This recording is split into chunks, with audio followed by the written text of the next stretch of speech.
Pilot স্বামীর তৌকিরের মৃত্যুর খবর পেয়ে অজ্ঞান হয়ে গেছেন তার স্ত্রী আকশা নিজুম। মাত্র 6 মাস আগেই বিয়ে করেছিলেন পাইলট তৌকির। ছুটির অভাবে স্ত্রীকে নিয়ে সেভাবে ঘুরতেও পারেননি। শেষবার স্ত্রী নিজুমকে বলেছিলেন সামনের ছুটিতে দুজন ঘুরতে যাবেন, সে সময় লম্বা ছুটি নিয়ে আসবেন।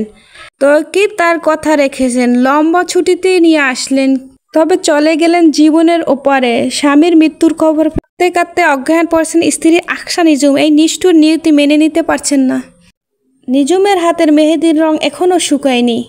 নিষ্ঠুর বাস্তবতার মুখোমুখি দাঁড়িয়ে আছেন তিনি। মাত্র 6 মাসে তাদের বিবাহিত জীবন। এখনও দুজনের ভালোমতো জানাশোনাও হয়নি, পছন্দ অপছন্দ জানা হয়নি, একসাথে দেখা হয়নি, অনেক কিছুই। সব কিছুতেই মিথ্যা করে দিয়ে চিরদিনের জন্য চলে গেলেন তৌকির আহমেদ সাগর। পাইলট তৌকিরের পরিবার এখন শোকের মাতম চলছে। স্বামী তৌকিরের সাথে নিজুমের কাটানো সেই সুন্দর মুহূর্তগুলো দেখে আবেগতাড়িত হয়ে পড়েছেন সকলেই।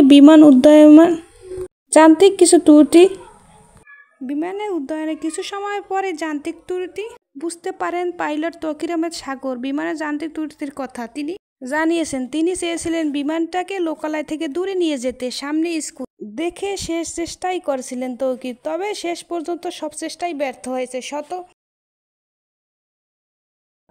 চেষ্টা করে দুর্ঘটনা এড়াতে পারেনি এই পাইলট।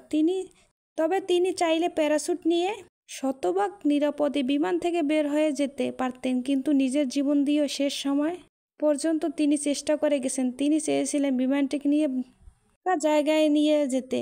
সন্ধ্যা 6টার দিকে আইসিইউতে শেষ নিঃশ্বাস ত্যাগ করেন তৌকির আহমেদ সাগর।